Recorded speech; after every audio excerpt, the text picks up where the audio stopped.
ருசிக்கு chocolate, iron சத்துக்கு dates, புரோட்டீனுக்கு பாதாம். Line choco dates. Healthy and delicious. Athisaya அதிசயங்களின் ஆரம்பம். அதிசயா அதிசயம் நடக்கும் நிச்சயமா. அழகு தரும் மூலிகைகள், ஆரோக்கியம் தரும் மருத்துவர்கள். டாக்டர் ஸ்ரீவர்மாஸ். இது முன்னெல்லாம் ஒரு 2-3 தேர்தலுக்கு முன்னாடிலாம் தேர்தல் எப்படி நடக்கும்னா, சின்னத்திரை நடிகர் சங்க தேர்தல் காலையில் இந்த மாதிரி வெறுப்பு உணர்ச்சிலாம் இருக்காது. காலையில் அந்த இடம் ஒதுக்கப்பட்ட இடத்துல நிற்பாங்க. மீடியா எல்லாருமே வரும்போது ஒட்டுமொத்தனையும் ஒன்றா தான் நின்று போஸ்ட் கொடுக்கும். இந்த மாதிரி கடைசி வரைக்கும் நீ எதிரி அப்படிலாம் கிடையவே கிடையாது. இப்போ சில காலங்களாக தான் இந்த மாதிரிலாம் இருக்குது. அதுவும் மாறணும் அப்படிங்கிறது தான். அதுவும் இந்த தேர்தலெல்லாம் நிறைய விமர்சனங்கள் ரவீனா அவர்களை ஓட்டு கூட போட விடாமல் தடுத்தாங்க அப்படின்னா என்ன காரணம்? அது நிறைய இடத்துங்கள சொல்லப்படலை. என்ன காரணத்துக்காக ஓட்டு போட விடலை? இல்லை, ரவீனா அவங்க மேலே ஆல்ரெடி ரெட் கார்டு இருக்குது. ஒரு சேனல், தனியார் தொலைக்காட்சி இதில் ஒரு ப்ராஜெக்டில் அவங்க டபுள் ஹீரோயின் சப்ஜெக்ட், அது ஒரு இஷ்யூ. அதுக்கப்புறம் அவங்க திடீர்னு சடனாக என்கிட்ட தான் ஃபோன் பண்ணியெல்லாம் கேட்டாங்க. ஆனால் இந்த மாதிரி கேட்குறாங்கன்னா நிற்கலாமல்ல அப்படின்னு. எலிஜிபிலிட்டி இருக்குன்னா இருக்குமா, எலிஜிபிலிட்டி இருக்குது. ஆனால் அவங்க கேட்கும்போது அதுதான் எலிஜிபிலிட்டி இருக்குது. மீன்ஸ் அந்த 3 வருஷம் கட்டினா நிற்கலாம். ஆனால் உங்கள் மேலே இது இருக்குது, தடை இருக்குமா. நான் அப்போ அவங்கள்ட்ட சொல்லலை. ஹிந்திலேருந்துலாம் கூட்டு இங்கே ஹீரோயின் ஆக்கிட்டு இருக்கேன். மெம்பராக இருக்க ஆட்களுக்கே அந்த வாய்ப்பு கிடைக்காத போது, ஒரு சின்ன ரோலுக்கு வாய்ப்பு கிடைக்காத போது, ஒரு ஹீரோயின்லாம் எங்கேருந்தோ கூட்டு இங்கே நடிக்க வச்சுட்ருக்காங்க. அதுக்கு ஏதாவது பண்ணலான் இருக்கீங்களா? இங்கே வேலை வாய்ப்பு இல்லாமல் போனதுக்கு முக்கிய காரணமே அதுதானே. ஆனால் இங்கே இருக்கிற கலைஞர்கள் வாழ்கிற மாதிரி தெரியல. ரொம்ப கஷ்ட சூழ்நிலையில் தான் போயிட்டுருக்கோம். வணக்கம் பாரத் குரு அவர்களே. வணக்கம். எப்படி இருக்கீங்கண்ணே? குட், நல்லா இருக்கேன். Okay, first of all congratulations. தலைவராக, சின்னத்திரை அன்னைக்கு தலைவராக நீங்கள் ஜெயிச்சிருக்கீங்க. அப்படி போகும்போது இப்போ இந்த சங்கத்தை இந்த சங்க தேர்தல், இப்போ இதற்கு முன்னாடி என்னென்னலாம் நடந்துச்சு இந்த சங்கத்தில், இப்போ என்னென்ன மாற்றங்கள்லாம் நான் கொண்டு வர போகிறேன் அப்படின்னு நீங்கள் என்ன நினைக்கிறீங்க? அந்த விஷயங்கள்லாம் பகிர்ந்துக்க முடியுமா? முதல்ல என்னென்னா, சங்கம் ஸ்ட்ராங் ஆகணும். ஒரு சங்கம் எப்படி ஸ்ட்ராங் ஆகும் அப்படின்னா, இப்போ நீங்கள் பெப்சி அமைப்பெல்லாம் பார்த்தீங்கன்னா அதில் இருக்கவங்கெல்லாம் அவ்வளோ ஸ்ட்ராங்காக இருக்கும். ஒரு இடத்துல நீங்கள் ஒரு உறுப்பினர் இல்லாதவங்க அவங்க டெக்னீஷியனில் ஒர்க் பண்ணவே விட மாட்டாங்க. ஓகே. ஸோ அந்த மாதிரி சங்கம் ஸ்ட்ராங் ஆகணும். இதுக்கு முன்னாடி நிறைய சண்டைகள், சச்சரவுகள் அப்படி தான் இருந்துகிட்டே இருந்தது. முதல்ல அதை மாற்றணும். சண்டையே வரக்கூடாது, பீஸ்ஃபுல்லாக. ஏன்னா அப்படி இருந்தால் தான் ஏதாவது திட்டங்கள் நம்ம யோசிக்க முடியும். எப்பவுமே சண்டை போடுற இடத்துலேயே இருந்தோம்னா அது நம்ம அடுத்த மெம்பர்ஸ்க்காக நம்ம எதுவுமே பண்ண முடியாது. ஏன்னா நம்மளை நம்பி அவங்க ஓட் பண்ணுறாங்க. ஓட் பண்ணும்போது இங்கே இதுக்கு முன்னாடி தான் இந்த சண்டைகளாகவே இருந்ததுனால அவங்க அடுத்த கட்டத்தை ஒத்தி யோசிக்கவே முடியலன்னு நினைக்கிறேன். ஓகே. ஸோ அதை மாற்றணும்னு ஃபஸ்ட்டு நினைக்கிறேன். ஓகே, ஃபர்ஸ்ட் ஆஃப் ஆல் இந்த சின்னத்திரை சங்கத்தில் மொத்தம் எத்தனை மெம்பர்ஸ் இருக்காங்க? அந்த மெம்பர்ஸ் மட்டும் தான் ஓட் பண்ண முடியுமா? ஆமாம், 2136 மெம்பர் இப்போ இருக்காங்க. ஓகே. இதில் ஒரு வருஷம் ஒரு மெம்பர் மெம்பர் ஆகி அவங்க ஒரு வருஷம் ஆயிருக்கணும் ஓட் பண்ணணும்னா. அதில் அப்படி பார்த்தீங்கன்னா 2106 பேர் தான் எலிஜிபிலிட்டி இருந்தாங்க இந்த தேர்தலில். அதுலேயும் சந்தா கட்டியிருக்கணும். ஆனுவல் மெம்பர்ஷிப் வருஷம் 500 ரூபா சந்தா. அதை கட்டியிருந்தால் தான் அவங்களுக்கு அந்த எலிஜிபிலிட்டி. அதுலேயும் ஒரு 500 பேர் கிட்ட கட்டலை. ஸோ 1650 பேருக்குள்ளே தான் எலிஜிபிள் இருந்தது. ஓகே, அப்படி பார்த்தாலுமே இந்த ஓட் அடிப்படை ஜெயிச்ச அந்த மெம்பர்ஸ் அதோட கவுண்ட்லாம் பார்க்கும்போது ஓட் பண்ணவங்களுமே இன்னும் நிறைய பேர் ஓட் பண்ணாமல் இருக்கிறாங்க போல. எல்லாம் கட்டி அந்த ஓட் எலிஜிபிலிட்டி இருக்கவங்களும் நிறைய ஓட் பண்ணாமல் கூட இருக்காங்கல்ல. அது சில காரணங்களால் ஷூட்டிங், படப்பிடிப்பு வெளியூரில் இருந்திருப்பாங்க. ஸோ ஊருக்கு போகிறவங்க அந்த மாதிரி இந்த தடவை எனக்கு தெரிஞ்ச நிறைய பேர் கொஞ்சம் வர முடியல. ஏன்னா 936 ஓட்டு அவ்வளோதான் பதிவாயிருக்கு. 970 தான் பதிவாயிருக்கு. ஸோ கிட்டத்தட்ட ஒரு 600 பேர்கிட்ட வரல. ஓகே, மொத்தம் இந்த சின்னத்திரை சங்க தேர்தல் மொத்தம் ஒரு 3 அணி இருக்குது. அப்படிங்கும்போது இந்த 3 அணியில் நீங்கள் சின்னத்திரை வெற்றி அணி மொத்தம் 23, இப்போ நம்ம தொகுதின்னு சொல்கிற மாதிரி ஒரு 23 பொறுப்புகள் இருக்குது. அப்படிங்கும்போது 23 பொறுப்புகளும் ஒரே அணி, அந்த சின்னத்திரை வெற்றி அணியே ஜெயிச்சிருக்கீங்க. அப்படிங்கும்போது இதற்கு முன்னாடி இருந்தவங்க அப்படி என்ன பண்ணலை, என்ன பண்ணாங்க, எதனால் கம்ப்ளீட்டாக ஒரு மற்ற எல்லாத்தையுமே புறக்கணிச்சிட்டு உங்கள் அணி மட்டும் ஜெயிச்சிருக்கீங்க? எதனால் அப்படி? அதுதான் அதிலே காமிச்சாங்களா அப்போது அந்த வெறுப்புணர்ச்சி தானே. ஓகே, இது வரைக்கும் எதுவுமே நடக்கலை அப்படிங்கிறதோட ரீசன்ஸ் புதுசானா நான் தலைவராக புதுசாக உள்ள வரேன். பட் ஆனால் இந்த அணியில் இருக்கவங்களும் பார்த்தீங்கன்னா சின்னத்திரை வெற்றி அணியில் அனுபவம் எல்லாமே சங்கத்தை பற்றி தெரிஞ்சவங்க, யாரும் தெரியாமலாம் இல்லை. திடீர்னு சங்கத்து பக்கமே வராமல், எந்த பொதுக்குழுவும் அட்டன் பண்ணாமல், சந்தாவே கட்டாமல், லாஸ்ட் மினிட்ல சந்தா கட்டி வந்ததில் அப்படி ஒரு ஆட்கள் எங்கள் அணியில் கிடையாது. ஸோ அப்படி எல்லாருமே தெரிஞ்சவங்க, சங்கத்தை பற்றி விஷயங்கள் தெரிஞ்சவங்க, இப்படிலாம் அதுவும் இல்லாமல் வேலை செய்கிறவங்க, இப்படி தான் பொறுக்கி நம்ம வந்து அந்த டீமே நம்ம வந்து அழகாக செட் பண்ணியிருந்தோம். ஸோ அதில் நான் வந்து 2011 அப்போ ராஜேந்திர சார் தலைமையில் செயற்குழுவில் இருந்தேன். அப்போ அவர்கிட்ட தான் வந்து எல்லாமே கற்றுக்கிட்டேன். சங்கம்னா என்ன, அது எப்படி நம்ம வந்து செயல்படுத்த முடியும், பைலானா என்ன, நான் இது நலவாரியம்னா என்ன, டிஎம்எஸ்னா என்ன, தொழிலாளர் ஆணை அதெல்லாம் என்ன அப்படிங்கிறது அவர் மூலமாக தான் நான் கற்றுக்கிட்டேன். அந்த ஒரு 2 வருஷம் அப்போ 2 வருஷமாக இருந்த தேர்தல், அதுக்கப்புறம் தான் 3 வருஷமாக மாற்றினாங்க ஒரு பொதுக்குழுவில். ஸோ அதுக்கப்புறம் வந்து இணைச் செயலாளராக 2 தடவை இருந்தேன். ஸோ அப்பவும் வந்து எல்லாமே லிசன் பண்ணிக்கிட்டே தான் இருந்தேன், கற்றுக்கிட்டு இருந்தேன்னு வச்சுக்கோங்க, கற்றுக்கிட்டே தான் இருந்தேன். லாஸ்ட் டைம் வந்து துணைத் தலைவராக வந்தேன்.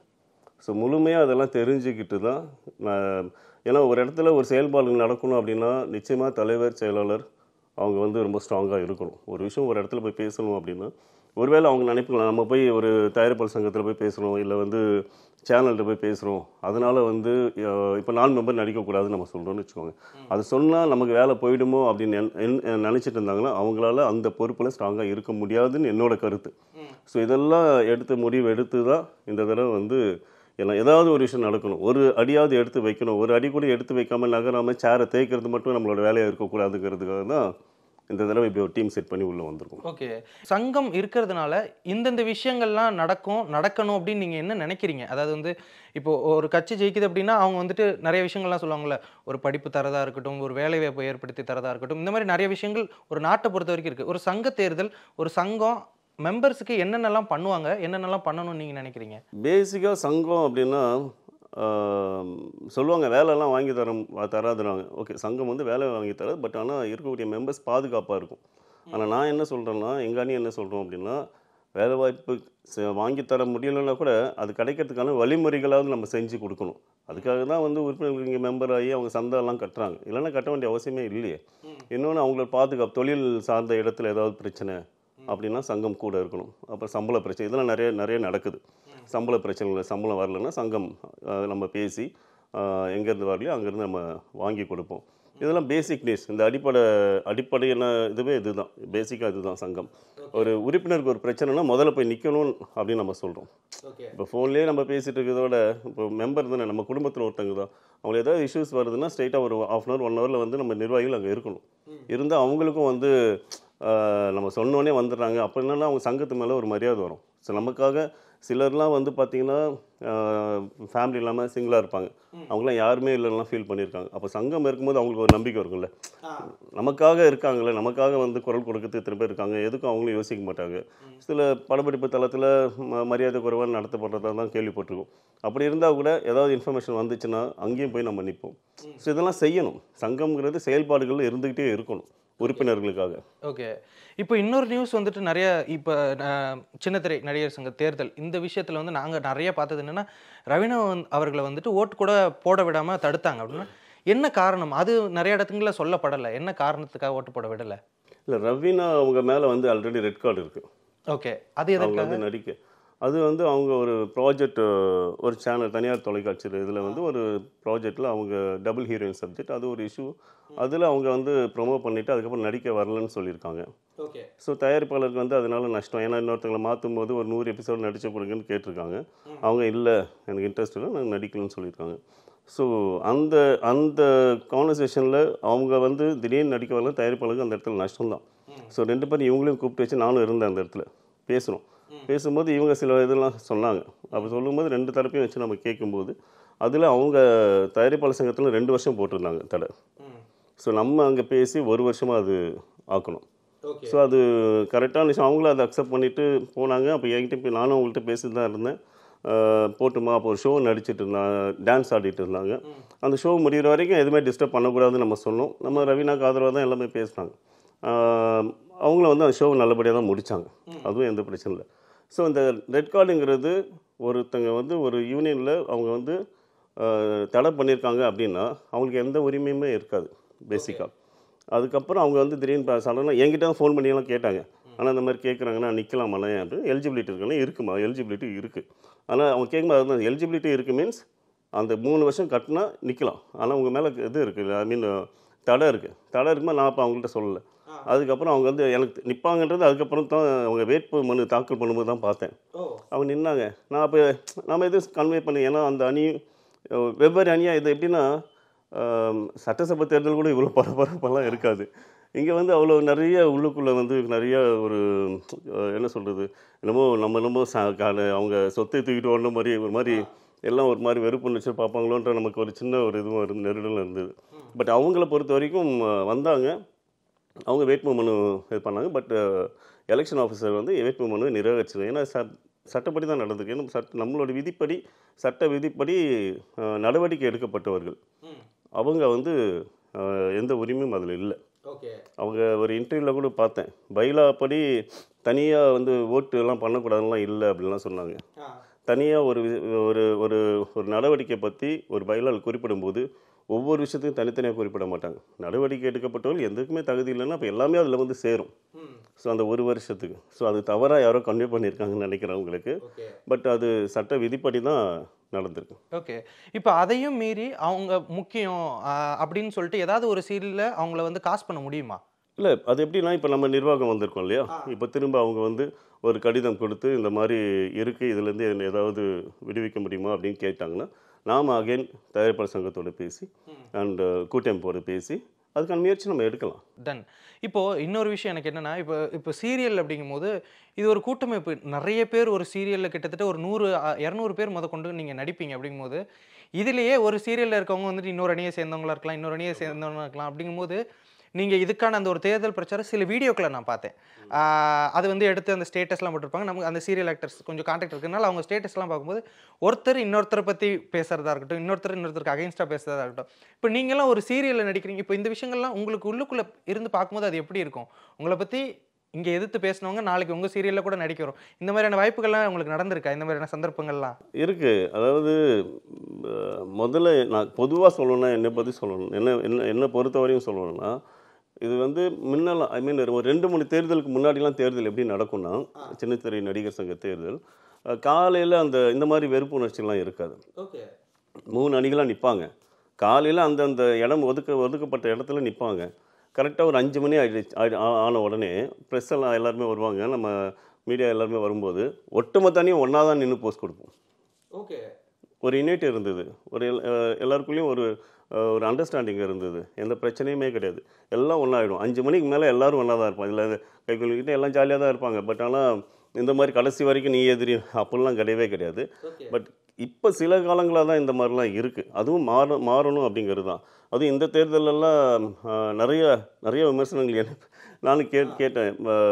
அது கொஞ்சம் மனசு கஷ்டமாக தான் இருந்தது. ஏன்னா நம்ம எல்லாருமே ஒரு அண்ணன் தம்பி அப்படி ஒரு குடும்ப உறவுகளாக தான் நம்ம இருக்கணும். அப்படி இருக்கும்போது கூட என்னை சொன்னாங்க, இந்த மாதிரிலாம் உங்களை பேசுகிறாங்க அப்படிலாம் சொல்லணும். சரி பரவாயில்ல, என்னதான் இருந்தாலும் நம்ம ஒரு அண்ணனோ எப்படியோ அப்படின்னு நினச்சி தான் நானும் விட்டேன். பட் அதெல்லாம் கொஞ்சம் மனசு கஷ்டமாக தான் இருக்கும். ஓகே. எதனால் இந்த பாலிடிக்ஸ் அப்படின்னு ஒன்று இருக்குல்ல, இப்போ பாலிடிக்ஸில் ஒன்று விஷயம் பண்ணுறாங்கன்னா நிறைய பணம் புழங்கும், நிறைய சம்பாதிப்பாங்க, அந்த மாதிரியான ஒரு விஷயம் இருக்கும்ல. இதில் எதனால் இந்த பாலிடிக்ஸ், ஏன் வந்து இந்த மாதிரியான இந்த ஒரு போஸ்டிங்க்கு இவ்வளோ பெரிய நிறைய பேர் வந்து போட்டி போடுறாங்க, அந்த ஒரு விஷயம் எதனால் நடக்குது? எனக்கு உண்மையிலே அதுதாங்க தெரியல. ஏன்னா இங்கே வந்து நீங்கள் நினைக்கிற மாதிரி எல்லோரும் சொல்கிற மாதிரி இங்கே வந்து அந்த பண விஷயமோ கையாடலோ அந்த மாதிரிலாம் எதுவும் இங்கெல்லாம் வந்து எதுவுமே பண்ண முடியாது. எல்லாமே டிரான்ஸ்பரண்ட்டாக கரெக்டாக இருக்கும். பட் ஒரு பீரியடில் ஒரு சில விஷயங்கள் நடந்திருக்கு, அது எல்லாருக்குமே தெரியும்னு நினைக்கிறேன். நிறைய அவங்களும் ஊடகத்தில் போய் நிறையா இன்டர்வியூஸ் கொடுத்துருக்காங்க. அது ஒரு மலேசியன் கலை நிகழ்ச்சி நடக்கும்போது ஒரு விஷயம் நடந்தது, அது வெளியிலேருந்து ஒரு விஷயம் நடந்தது, அதுக்கான ரெக்கார்ட்ஸும் இருந்தது. ஸோ அவங்க மேலாம் நடவடிக்கை எடுத்துட்டாங்க. ஆனால் பட் அதன் பிறகோ அதுக்கு முன்னாடியோ இந்த மாதிரி எதுவுமே அதில் கிடையாது. பட் என்னென்னா அது எனக்கு அதான் சொல்லுவாங்க, என்ன ஜெயிச்சோன்னே தலைவரே ஐயா தயவு செஞ்சு தலைவர்லாம் கூப்பிடுறேன், தம்பி இல்லை பரத் அவர் கூப்பிடுங்க. எனக்கு அதனால தான் எங்களோட கேப்ஷனை பார்த்தீங்கன்னா இது பதவி அல்ல பொறுப்புன்னு மென்ஷன் பண்ணியிருக்கோம். இது எல்லோரும் உறுப்பினர்களும் சேர்ந்து கொடுக்குற ஒரு பொறுப்பு. பட் அது சிலர் அந்த மாதிரி நினச்சிக்கிறாங்க, இதுதான் நம்ம தான் எல்லாமே நம்ம தான் அப்படின்னு நினச்சிக்கிறாங்களோ எனக்கு தோணுது. ஆனால் அந்த மாதிரிலாம் இல்லை. ஒருவேளை இதை பயன்படுத்தி வேறு சிலர்லாம் வந்து அரசியல் அப்படின்னு நினைக்கிறாங்களோ எனக்கு இப்போ வரைக்கும் புரியல. எதுக்காக இவ்வளோ அந்த இடத்துக்காக ஏன் இவ்வளோ வரணும்னு நினைக்கிறாங்க அப்படிங்கிறது. எங்கள் அணியனோட நோக்கம் ஒரே நோக்கம் தான். நாமளும் வந்து ரொம்ப கஷ்டப்பட்டு கிட்டத்தட்ட 18 வருஷமாக அடிபட்டு கஷ்டப்பட்டு தான் இந்த நம்ம ஓரளவுக்கு இப்போ வந்து நடிச்சிட்ருக்கோம். ஸோ அந்த மாதிரி நிறைய நாங்கள் பார்க்கும்போது நாங்கள் ஒவ்வொரு தேர்தலில் போய் நம்ம முன்னாடிலாம் பார்ப்போம். ஒரு வீட்டுக்கெலாம் போய் பார்க்கும்போது அடிப்படை வசதி கூட இல்லாமல் இருப்பாங்க, ரொம்ப கஷ்டப்படுவாங்க. இப்போ இந்த 1 நாள் 2 நாள் கிடைக்கிற வேலை கூட எங்களுக்கு வாங்கி கொடுங்க, அது இருந்தால் கூட போதும் அப்படின்னு சொல்லும்போது நமக்கு அது ஒரு மாதிரி கஷ்டமாக இருக்குது. ஸோ அதுக்காக தான் அந்த ஒரு நிலையை மாற்றணும்.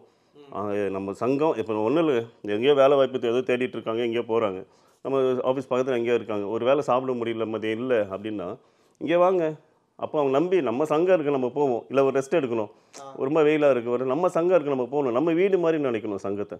அந்த மாதிரி ஒரு நிலையை கொண்டு வரணும், ஒரே நோக்கம் தான் எங்களுக்கு தவிர மற்ற இது வந்து இது ஒரு பெரிய பதவின்ற அந்த மைண்ட்லேயே இல்லை நாங்கள். ஓகே, இந்த பொறுப்புகளில் இருக்கவங்களுக்கு சம்பளம் அப்படின்னு தனியாக இருக்கா? அந்த மாதிரிலாம் எதுவுமே கிடையாது. அப்புறம் என்னென்ன விதத்தில், ஏன்னா சில பரப்புரைகள்லாம் நான் பார்க்கும்போது அதில் வந்துட்டு முடியாதவங்களுக்கு சில பேருக்கு ஒதுக்கி படிப்பு இது பண்ணுவோம், எஜுகேஷன் இது பண்ணுவோம், மருத்துவத்துக்கு உதவி பண்ணுவோம், அந்த மாதிரி நிறைய விஷயங்கள் சொல்லியிருக்கீங்க. அதெல்லாம் எந்த வகையில் எப்படி நீங்கள் பண்ணுவீங்க? கண்டிப்பாக. ஆனால் இப்போது இது வரைக்கும் வந்து டாக்டர் எம்ஜிஆர் யூனிவர்சிட்டி இருக்கு இல்லையா, அங்கே வந்து ஏசிஎஸ் சார் அவங்களுக்கு இந்த நேரத்தில் நன்றி சொல்கிறேன். அவங்க அருண்குமார் சார் அவங்க சன், அவங்க வந்து ஏற்கனவே கிட்டத்தட்ட 2016 இப்போ வரைக்கும் பார்த்தீங்கன்னா வருஷத்துக்கு குறைஞ்சது ஒரு 7-8 சீட்டு வந்து ஃப்ரீ சீட் கொடுத்துட்ருக்காங்க. எங்களுடைய உறுப்பினர்களோட பசங்களுக்கோ இல்லை உறுப்பினர்களுக்கோ கொடுத்துட்ருக்காங்க. இப்போது நாங்கள் போய் கேட்டதுக்காக இப்போ எங்கள் சங்கத்தோட உறுப்பினர்களுக்கு 50 இலவச சீட்டு கொடுத்துருக்காங்க. இப்போ நாங்கள் வாங்கியிருக்கோம். இதை நாங்கள் பதவியேற்பில் தான் அனௌன்ஸ் பண்ண போகிறோம். ஸோ அது இல்லாமல் ஒரு 50% கட்டணும், 50% சீட் 30, இதெல்லாம் அடிஷ்னலாக. ஸோ இது வந்து கல்வி வந்து இந்த வகையில் நம்ம கொடுக்குறோம். ஐஸ்வரி கணேஷ் சாரோட வேல்டெக்கில் நாங்கள் முயற்சி பண்ணி, இப்போ லாஸ்ட் டைம் பார்த்தீங்கன்னா ஒரு சீட் கொடுத்துருந்தாங்க. இந்த தடவை முயற்சி பண்ணி எப்படியாவது ஒரு 2-3 சீட் அவங்கள்ட்ட கேட்கலான்னு இருக்கும். அந்த மாதிரி எங்கெல்லாம் இடங்கள் சீட் இது மாதிரி கல்லூரி படிப்போ, ஏன்னா பேசிக் நீடு வந்து எஜுகேஷன் அண்ட் மெடிக்கல், இது ரெண்டுத்தையும் வந்து இலவசம் ஏதாவது ஒன்று கிடச்சிச்சின்னா எங்கள் உறுப்பினர்கள் ரொம்ப ஈஸியாக இருக்கும். அது ஏற்கனவே முன்னாடிலாம் எஸ்ஆர்எம்மில் கொடுத்துருந்தாங்க காட்டங்குளத்தில், அது சில காரணங்களால் 2019 இல்லை. இந்த தடவை அதையும் அவங்கள ரொம்ப ரெக்வெஸ்ட் பண்ணி எப்படியாவது கேட்டு வாங்கணும்னு இருக்கும். கண்டிப்பாக. இப்போது சீரியல் ஆக்டர்ஸ்க்கு இருக்க இன்னொரு விஷயம் என்ன அப்படின்னா, முன்னெல்லாம் சீரியல் நம்ம பார்க்குறோம் அப்படின்னா எல்லாருமே தமிழ் பேசுவாங்க, எல்லாருமே ஒரு ஃபெமிலியரான ஆர்டிஸ்டாக இருப்பாங்க, திரும்ப ஒருத்தரை இன்னொரு சேனல்லையோ இல்லை இன்னொரு சீரியல் நம்ம பார்க்க முடியும். ஆனால் இப்போ அப்படி இல்லை, அவங்கெல்லாம் ஒரு கேரக்டர் ரோல்ஸ் பண்ணுறாங்க. அந்த ஹீரோவாக இருக்கட்டும், ஹீரோயினாக இருக்கட்டும், எல்லாருமே வந்து ஒரு ஆந்திராவாக இருக்கட்டும், கேரளாவாக இருக்கட்டும், கர்நாடகாவாக இருக்கட்டும், இன்னும் ஹிந்திலேருந்துலாம் கூட்டு வந்து இங்கே ஹீரோ ஹீரோயின் ஆக்கிட்டு இருக்காங்க. இதெல்லாம் நீங்கள் தீக்கணும் அப்படின்னு சொல்லிட்டு ஒரு ஐடியா இருக்கா? ஏன்னா இங்கே சங்கத்தில் மெம்பராக இருக்க ஆட்களுக்கே அந்த வாய்ப்பு கிடைக்காத போது, ஒரு சின்ன ரோலுக்கு வாய்ப்பு கிடைக்காத போது, ஒரு ஹீரோயின்லாம் வந்துட்டு எங்கேருந்தோ கூட்டு வந்து இங்கே நடிக்க வச்சுட்ருக்காங்க. அதுக்கு ஏதாவது பண்ணலான் இருக்கீங்களா? இங்கே வேலை வாய்ப்பு இல்லாமல் போனதுக்கு முக்கிய காரணமே அதுதானே. என்ன தமிழ்நாடு வந்தாரே வாழ வைக்கும் தமிழ்நாடுன்னு சொல்லுவாங்க. ஆனால் இங்கே இருக்கிற கலைஞர்கள் வந்து வாழ்கிற மாதிரி தெரியல, ரொம்ப கஷ்ட சூழ்நிலையில் தான் போயிட்டுருக்கோம். இது வந்து நடுவில் டப்பிங் சீரியல்ஸ்லாம் வரும்போது அந்த சீரியல்ஸ் வந்து அவங்கவுங்க கலாச்சாரத்துக்கு ஏற்ற மாதிரி அது நல்ல பிரம்மாண்டமாக நைட்டு தூங்கும்போது கூட ஃபுல் மேக்கப்பில் தான் தூங்குவாங்க இல்லையா? ஆமாம், அது யதார்த்தமானது கிடையாது. பட் நம்ம ஊரில் யதார்த்த வாழ்க்கை தான். ஸோ ஒரு கலர், ஒரு நிறம் வந்து மாற்றுதோ அப்படின்ற கூட எனக்கு என்னை பொறுத்த வரைக்கும் அந்த எண்ணங்கள் இருந்தது.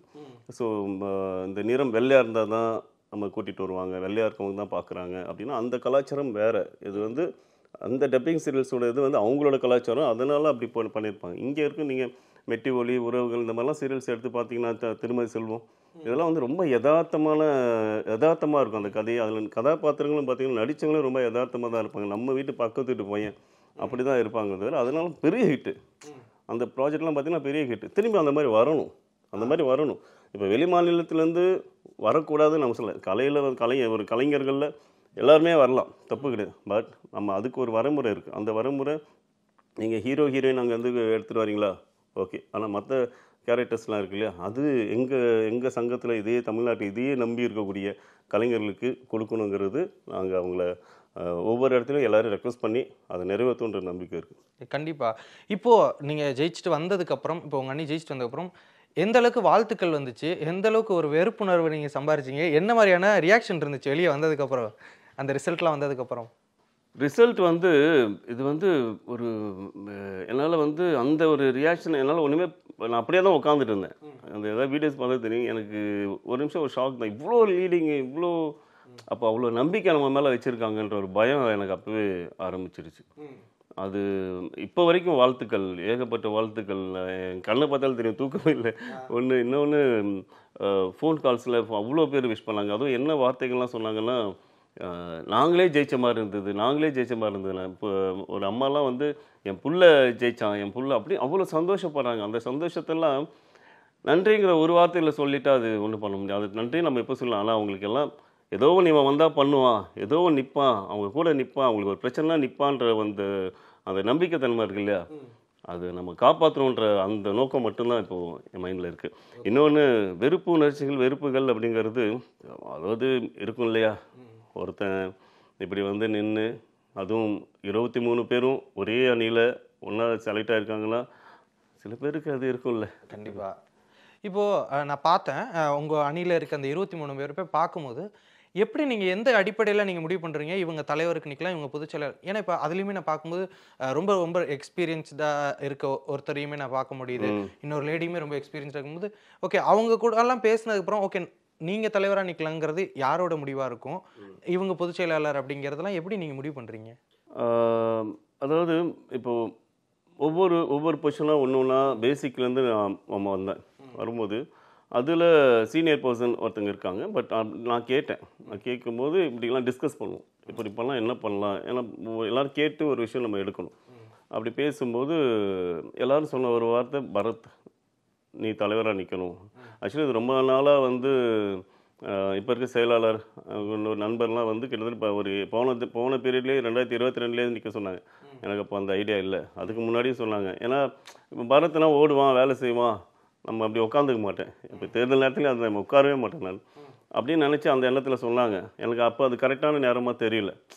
இது இல்லை, இன்னும் கற்றுக்கணும், இன்னும் நம்ம தெரிஞ்சுக்கணும், எதுவும் இன்னும் முழுமையாக தெரிஞ்சுக்கணும் அப்படின்ட்டு தான் இந்த தடவை ஆரம்பத்திலே வந்து எல்லோரும் சொன்னது, பரத் நீ தலைவராக நிற்கணும் அப்படின்னா. ஏன்னா நான் தலைவர் மாதிரி நான் இருக்க மாட்டேன். அந்த அதை பொறுப்புன்னு சொன்னேன் இல்லையா, எல்லோரும் ஒன்று தான், 23 பேரும். அந்த ஒரு நம்பிக்கை தான் என் மேலே வச்சு அவங்க வந்து என்னை நிப்பாட்டி அவங்கெல்லாம் என் கூட நின்னாங்க. கண்டிப்பாக இந்த ஒரு பொறுப்பு இருக்குல்ல, நீங்களும் ஒரு ஆக்டர் அப்படிங்கும்போது உங்களுடைய இந்த பொறுப்பு அந்த இதை பாதிக்கும் அப்படின்னு சொல்லிட்டு நீங்கள் நினைக்கிறீங்களா? நம்ம நடந்துக்கிற விதை பொறுத்து தான் இருக்குது. அதாவது ஒரு இடத்துல இப்போ நம்ம தலைவர் இல்லை ஒரு பொறுப்பில் இருக்கோம், முக்கியமாக தலைவர் செயலாளர்னு வச்சுக்கோங்க. இப்போ தலைவர் வந்து ஒரு முடிவு எடுக்கும்போது அந்த முடிவு செயற்குழுவில் வச்சு அங்கே பேசி எல்லாம் சேர்த்து ஒன்றும் இல்லை, 4 மெம்பர் நடிக்க முடியாது அப்படின்னு நாங்கள் எடுத்துகிட்டு வரோம். அதை எடுத்துகிட்டு போய் கன்வே பண்ணுற விதமும் இருக்குது. நான் எடுத்தோடனே தடாலடியாக வந்து நாங்கள் தொழில் ஒத்துழைப்பு கொடுக்க மாட்டோம், நாங்கள் நிறுத்துவோம் அப்படின்லாம் சொன்னால் தயாரிப்பாளர்கள் என்ன வச்சுப்பாங்க, அப்படியா சரி வாங்க. அப்போ என்ன ஆகும், அந்த ஈகோ கிளாஷ் ஆகும், நீங்களா நானும் கடைசியில் சொல்யூஷன் கிடைக்காது. பட் நம்ம அப்படி பண்ண போகிறதில்ல. ஒரு தடவை 10 தடவை அவங்கள்ட்ட போய் நம்ம ரெக்வஸ்ட் பண்ணுவோம், சார் இதுதான் எங்களோட நிலைமை அப்படின்னு. கண்டிப்பாக அவங்க பண்ணுவாங்க. இப்போ இந்த 2-3 நாள்லேயே நான் கிட்டத்தட்ட ஒரு 7-8 தயாரிப்பாளர் பேசியிருக்கோம். பேசும்போது எல்லாரும் அதை அக்செப்ட் பண்ணிக்கிட்டாங்க. டெஃபினட்டாக பண்ணணும் பரத், எது கொண்டுட்டு வாங்க. அதனால தான் ஈஸியாக எங்களால் கொண்டுட்டு வந்த முடியும். இப்படி பண்ணும்போதெல்லாம் வந்து வேலை வாய்ப்பு பாதிக்கும் அப்படின்னா, ஏன்னா 2012 வந்து ராஜேந்திரன் சார் இருக்கும்போது அவருக்கு அந்த நிலை வந்தது. அவர் ரொம்ப ஸ்ட்ரிக்டாக இருப்பார் சார். வந்து ஒரு சங்கம்னா அப்படி ஒரு ஸ்ட்ரிக்டாக வச்சுருந்தாங்க. அப்படி இருக்கும்போது அந்த நிலை அவருக்கு இருந்தது. எனக்கு இப்போ ஃபஸ்ட்டு அவர் அட்வைஸ் பண்ணது அதுதான், பார்த்துக்கோ சின்ன பையனாக இருக்கு, உனக்கு வந்து இதெல்லாம் பார்த்தீங்கன்னா நீ நடந்துக்கிற விதம் தான், இல்லை நான் கண்டிப்பானே அப்படின்னு. ஸோ எனக்கு அந்த பயம் இல்லை, அந்த பயம் இல்லை. நாம் எல்லாமே கொண்டு போகிற விதம் தான். அப்படியே ஒரு நிலை வருது அப்படின்னா உறுப்பினர்களுக்காக தானே. ஒரு இடத்துல நின்றுட்டோம், நிற்கும் போது அதுக்காக பயந்தோன்னா அப்போ நான் இங்கே வந்துடக்கூடாது. அந்த பயம் இல்லாததுனால தான் இப்போ இங்கே நிற்கிறேன். கண்டிப்பாக இன்னொரு முறை வாழ்த்துக்கள். கண்டிப்பாக அடுத்தடுத்த பயணங்கள் உங்களுக்கு வெற்றி அமைய வாழ்த்துக்கள். நன்றி.